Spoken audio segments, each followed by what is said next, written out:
काला साया। यूं तो बनारस घाट अपनी खूबसूरती के लिए बहुत प्रचलित है, पर घाट के किनारे कई राज लिए बैठे हैं। ये कहानी शुरू होती है बनारस के घाट के पास बने ममता निवास से। खुशी का ठिकाना नहीं रहता।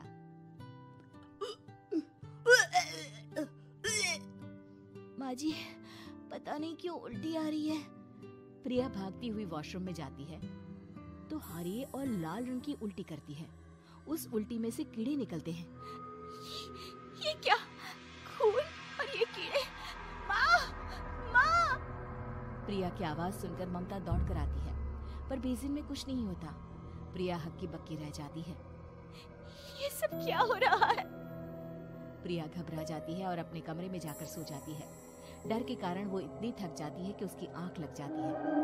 तब उसे ऐसा लगता है उसके पेट पर मानो कोई बैठा हुआ हो। कौन हो? प्रिया के पेट पर एक 5 महीने की बच्ची बैठी हुई थी, जो बुरी तरह जली हुई थी।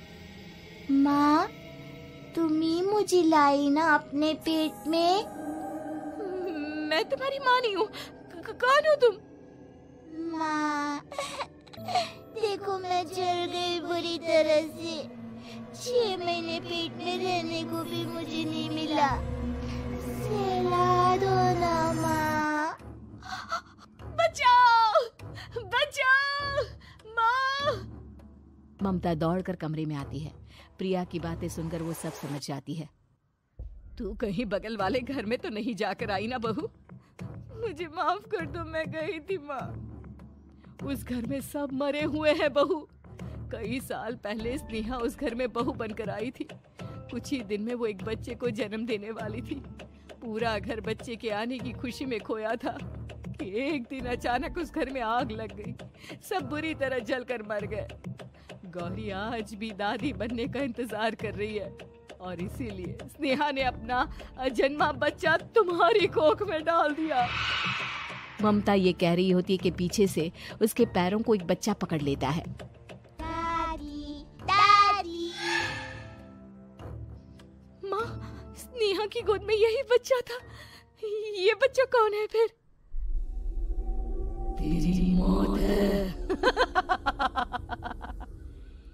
तेरी भी दादी। जिस चीज का ममता को डर था वही हो गया। ममता निवास के ऊपर मौत ने चादर बिछा दी थी। प्रिया का पेट ऐसे बढ़ जाता है मानो 9 महीने का हो। 2 हाथ उसके पेट से बाहर निकलते हैं। बहू, संतोष को फोन कर, किसी पंडित जी को बुला बहू। प्रिया का पति भागता हुआ घर आता है। ये तो होना ही था माँ। तेरा पाप तेरे सामने आ गया तो तू सह नहीं पा रही है। स्नेहा घर में आग लगी नहीं थी, माँ ने लगाई थी, प्रॉपर्टी की लालच में। और वो बच्चा मेरी पहली पत्नी का बच्चा है, मेरा बेटा, जो कि उस आग की चपेट का शिकार हो गया था। मैंने तुमसे ये सब माँ के कहने पर छुपाया था। मुझे माफ कर दो प्रिया। तुम अगर चाहो तो यहाँ से जा सकती हो। मैं तुम्हें किसी भी बंधन में रखना नहीं चाहता। मेरी शादी हुई है आपसे, मैं आपको छोड़ नहीं सकती, पर उससे पहले हमें स्नेहा, उसकी माँ और बच्चे की आत्मा की शांति करवानी होगी। संतोष और ममता गौरी के घर जाते हैं। अंदर सब कुछ जला हुआ होता है। जमीन पर जली हुई लाशें बिखरी हुई थी।